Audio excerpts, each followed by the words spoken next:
શ્રી પુરુષોત્તમ ભગવાનની જય। નમસ્કાર મિત્રો, આજના આ વિડીયોમાં આપણે અધિક માસની 13મી અમૃત કથા સાંભળવાના છીએ, જેનું શીર્ષક છે ખરી મહેનતની કમાણી।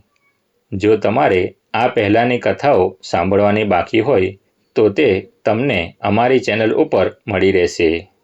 હવે આપણે અધિક માસની 13મી અમૃત કથા શરૂ કરીએ। દર 3 વર્ષે અધિક માસ આવતા નગરના રાજાએ પણ પુરુષોત્તમ વ્રત આદર્યું।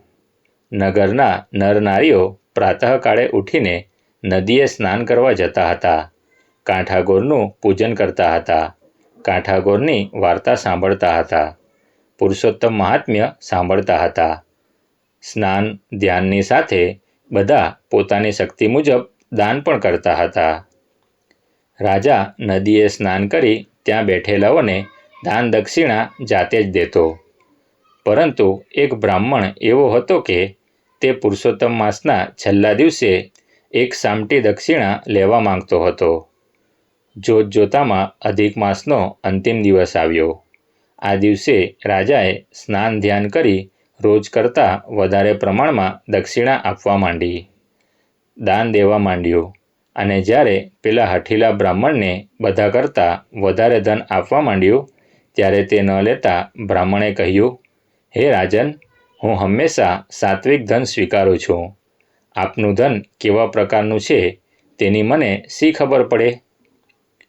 રાજાએ કહ્યું, રાજ્યના ખજાનામાં પ્રદેશની મહેસૂલ ઉપજનું ધન હોય તે ધન આપું છું।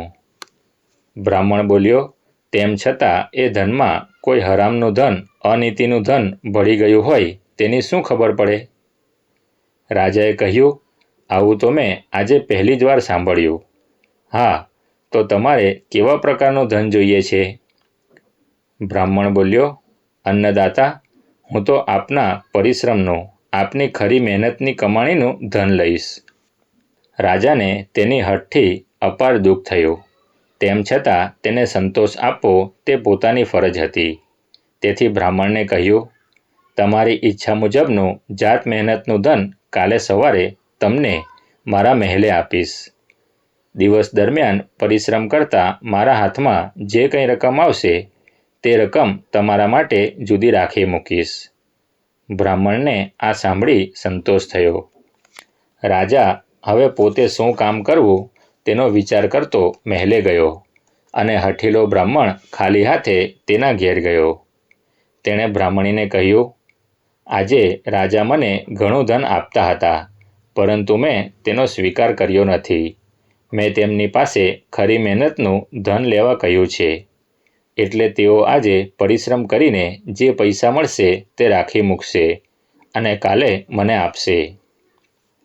રાજાએ મહેલે જઈ મજૂરનો વેશ ધારણ કર્યો ને નગરમાં ફરતો ફરતો એક લુહારની કોડ આગળ જઈ લુહારને કહેવા લાગ્યો, ભાઈ, આજનો દાડો મને કંઈ કામ આપો, જે કામ કહેશો તે ખુશીથી કરીશ। લુહારે કહ્યું, કામ તો બહુ કપરું છે, તારાથી નહીં થાય, અને બહુ મહેનત કરીશ ત્યારે માંડ તને 4 આના મળશે। જો હું લોઢું ભઠ્ઠીમાં તપાવીને ગરમ કરું, તેના પર તારે હઠોડા મારવાના। અત્યારથી આખી રાત તારે હઠોડો મારવો પડશે। જો તારામાં ત્રેવડ હોય તો હા કહે, નહીંતર રસ્તે પડી જા। રાજાએ તો આજે ખરી મહેનતની કમાણી કરવી હતી, તેથી તેણે હથોડા મારવાનું કામ સ્વીકાર્યું, પણ રાતના 12 વાગતા સુધીમાં તો તે ખૂબ જ થાકી ગયો, હાથમાં ફોલ્લા પડ્યા હતા। ભઠ્ઠીના તાપથી તેનું શરીર બળું થઈ રહ્યું હતું। જ્યારે તેનાથી ભઠ્ઠીનો તાપ સહન ન થયો અને ફોલ્લાની વેદના સહન ન થઈ ત્યારે હથોડો નીચે મૂકી લુહારને કહ્યું, ભાઈ, મારાથી થયું તેટલું કામ કર્યું, હવે મારી મહેનતના બદલામાં તને ઠીક લાગે તે પૈસા મને આપી દે, એટલે હું રસ્તે પડી જાઉં। લુહારે તેના પર ખૂબ ગુસ્સો કર્યો, કારણ કે આખી રાત કામ કરવાની શરત હતી અને આ તો રાતના 12 વાગતામાં જ હાંફી ગયો। તેથી તેણે બબડાટ કરીને એક બેવડિયો ઢબ્બુ પૈસો વેશધારી રાજાના હાથમાં મૂક્યો। મહેલે જઈને તેણે ઢબ્બુ પૈસો એક ડાબડીમાં રાખી દીધો અને સ્નાન કરી હથેળી ઉપર મલમ લગાડી સૂઈ ગયો. સવારે ઉઠીને રાજા મહેલના ઝરૂખામાં આંટા મારતો હતો. ત્યાં પેલો બ્રાહ્મણ ખરી મહેનતનું દાન લેવા આવી પહોંચ્યો. રાજાએ તેને માનથી બોલાવી બેસાડી પેલો ઢબ્બુ પૈસો આપતા કહ્યું, હે ભૂદેવ, આ મારી ખરી મહેનતની કમાણી છે. મેં દિવસભર સખત મજૂરી કરી ત્યારે આ ઢબ્બુ પૈસો મળ્યો છે. તે તમને દાન દક્ષિણામાં આપ્યો. હવે તમને સંતોષ થયો ને? બ્રાહ્મણે હર્ષ પામી કહ્યું, અન્નદાતા, આપે મારા જેવા અદના માણસની વાત માની જાત મહેનત કરી તે માટે તમને અભિનંદન આપું છું અને ખરા હૃદયથી આશીર્વાદ આપું છું કે આપને જેની ખોટ છે તે પુત્રરત્નની આપને પ્રાપ્તિ થાય. પરમ કૃપાળુ પુરુષોત્તમ ભગવાન આપની એ મહેચ્છા પૂર્ણ કરે. બ્રાહ્મણ ત્યાંથી ઘેર ગયો ને રાજાએ ખરી મહેનતની કમાણીના આપેલા 2 પૈસા પત્નીને બતાવ્યા તો બ્રાહ્મણી તેના પર બહુ ગુસ્સે થઈ ગઈ. તેને તો આશા હતી કે રાજા ઘણું ધન ઝવેરાત વગેરે આપશે.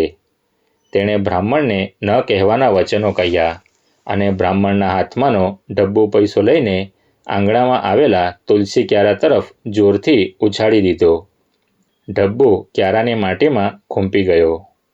આમ ને આમ 1 અઠવાડિયું પસાર થઈ ગયું અને જ્યાં આગળ માટીમાં ઢબ્બુ ખૂંપી ગયો હતો તે જગ્યાએ એકાએક દાણાદાર શીંગોવાળો છોડ ઉગ્યો. બ્રાહ્મણને થયું કે એકાએક આ નવી જાતનો છોડ ક્યાંથી ઉગ્યો? તેણે કુતૂહલ વૃત્તિથી પ્રેરાઈ પેલા છોડમાંથી 1 શીંગ તોડી તો તેમાંથી દાણાને બદલે 3 ઝળહળતા મોતી નીકળ્યા. તેણે હર્ષ પામી તરત જ બ્રાહ્મણીને બોલાવી કહ્યું, જોઈ ભગવાનની લીલા, ભગવાને ઘર આંગણે સાચા મોતીનો છોડ ઉગાડ્યો. આમ કહી બ્રાહ્મણે પેલી શીંગમાંથી નીકળેલા 3 ચમકદાર મોતી તેને બતાવ્યા. આ જોઈ બ્રાહ્મણીનો બધો ગુસ્સો ઉતરી ગયો ને બ્રાહ્મણની ભક્તિના શ્રદ્ધાના ગુણગાન ગાવા લાગી. બ્રાહ્મણે કહ્યું, આ વાત ગુપ્ત રાખવાની છે.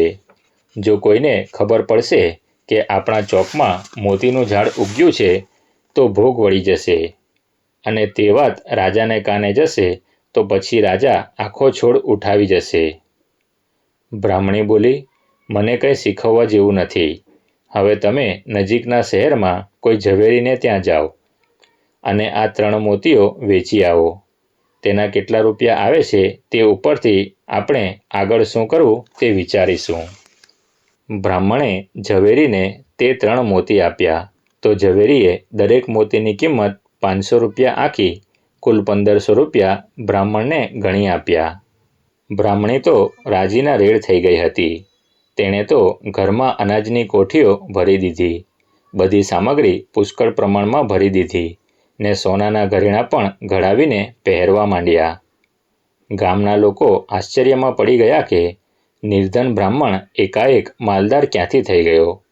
તે માટે કેટલાક પંચાયતીઓએ છુપી તપાસ કરવા માંડી તો બ્રાહ્મણના ઘરના ચોકમાં એક નવતર છોડ ઉગેલો જોવામાં આવ્યો અને તે ઉપરથી લોકોએ એવી વાત વહેતી મૂકી કે બાલાશંકર બ્રાહ્મણના આંગણામાં પૈસાનું ઝાડ ઉગ્યું છે અને તે રોજ ઝાડ પરથી પૈસા તોડી તોડીને વાપરે છે.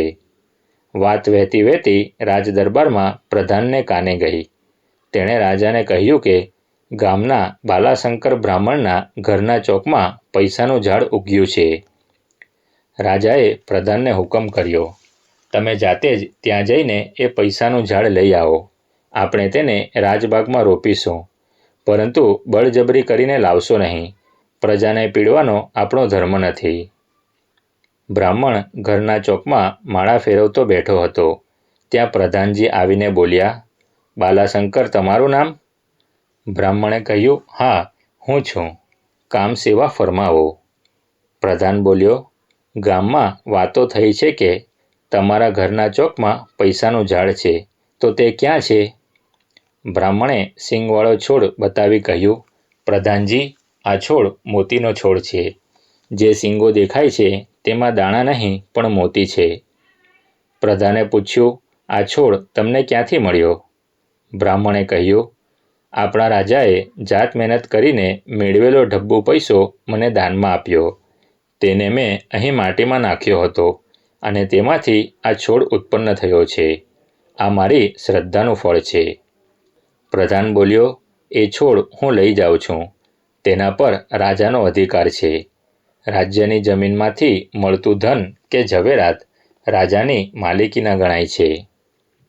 બ્રાહ્મણે કહ્યું, રાજાનો ઢબ્બુ તો નિમિત્ત માત્ર છે. આ તો મારી ભક્તિ અને પુરુષોત્તમ વ્રત ફળ્યા છે. એ છોડ કોઈને અપાય નહીં. કોઈ તેને લઈ જઈ શકે પણ નહીં. પ્રધાનને મોતી જોવાની ઈચ્છા થઈ. બ્રાહ્મણે એક સિંગ તોડીને પ્રધાનને બતાવી તો ખરેખર તેમાંથી સાચા મોતી નીકળ્યા. બ્રાહ્મણે કહ્યું, પ્રધાનજી, આ મોતી મહારાજને મારા વતી ભેટ આપજો ને કહેજો કે છોડ ખોદી કાઢીને લઈ જવાથી તે નિષ્ફળ બની જશે. આ ધર્મનું ફળ છે. ધર્મનું મૂળ કદી જોવાય નહીં. પ્રધાન સમજુ હતો. તે સીધો રાજા પાસે ગયો અને રાજાને પેલા મોતી આપી કહ્યું, મહારાજ, એ બાલાશંકર બ્રાહ્મણને ત્યાં પૈસાનું ઝાડ નહીં પણ મોતીનો છોડ છે. તેની શીંગોમાંથી નીકળેલા આ મોતી તેણે આપને ભેટ મોકલ્યા છે. રાજાને આ સાંભળી અતિ આશ્ચર્ય થયું. થોડી જ વારે રાજા ને પ્રધાન તેને ઘેર આવ્યા. બ્રાહ્મણે બધી વાત કહી અને આ પ્રભુની કૃપાનું ફળ છે તેમ જણાવ્યું. પછી રાજાએ તેને મોતી બતાવવા કહ્યું તો બ્રાહ્મણે છોડ પર રહેલી સિંગ તોડી તેને રાજાના હાથમાં મૂકી. રાજાએ સિંગ ફોલી તો તેમાંથી 3 મોતી નીકળ્યા. રાજા અજાયબ થઈ ગયો. બ્રાહ્મણે તેને ધર્મનો ઉપદેશ કર્યો અને પુરુષોત્તમ વ્રતનો મહિમા સમજાવ્યો. તેથી રાજાએ તે છોડ લઈ જવાનું માંડી વાળ્યું અને બ્રાહ્મણને તેની અપૂર્વ ભક્તિ બદલ ધન્યવાદ આપી મહેલે ચાલ્યો ગયો. બ્રાહ્મણને હવે જિંદગી સુધી ચાલે એટલું ધન મોતી મળ્યું હતું. કુદરતી રીતે તે છોડ પછી મોતી આપતો બંધ થઈ ગયો. હવે તેના પર શીંગો ઉગતી જ નહોતી. બ્રાહ્મણીને હવે કોઈ જાતની ચિંતા નહોતી. તેઓ રૂઢી રીતે ધર્મધ્યાન અને દાન કરવા લાગ્યા. તેથી અંતે તેમની સદગતિ થઈ. હે પુરુષોત્તમ ભગવાન, તમે જેવા હઠેલા બ્રાહ્મણને ફળ્યા તેવા તમારું વ્રત કરનાર અને વ્રતકથા વાંચનાર સાંભળનાર ભાવિક ભક્તોને ફળજો.